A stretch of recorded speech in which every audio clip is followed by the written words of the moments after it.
కూటమి ప్రభుత్వం మరోసారి కవరింగ్ రాజకీయాలకు తెరలేపింది. కురుపాం గురుకుల పాఠశాల పచ్చకామర్ల మృతుల విద్యార్థి కుటుంబాలను బొత్స సత్యనారాయణతో పాటు వైఎస్ఆర్సీపీ నాయకులు పరామర్శించనున్న నేపథ్యంలో అధికారులు అప్రమత్తమయ్యారు.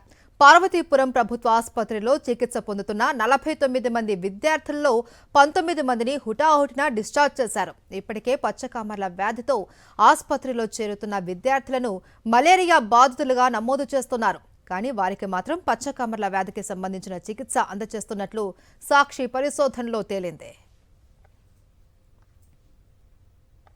మరోపక్క ఈ నెల 12 నుంచి 20 వరకు గిరిజన సంక్షేమ హాస్టల్స్ కు ఏకలవ్య పాఠశాలలకు అధికారులు సెలవులు ప్రకటించారు. అయితే వైఎస్ఆర్సీపీ నాయకులు ఆయా హాస్టల్స్ ను సందర్శించనున్నారు అనే అనుమానంతో హాస్టల్ విద్యార్థులందరినీ తరగతులకు హాజరు కావాలి అని ఉపాధ్యాయులు మెసేజ్లు పంపించారు.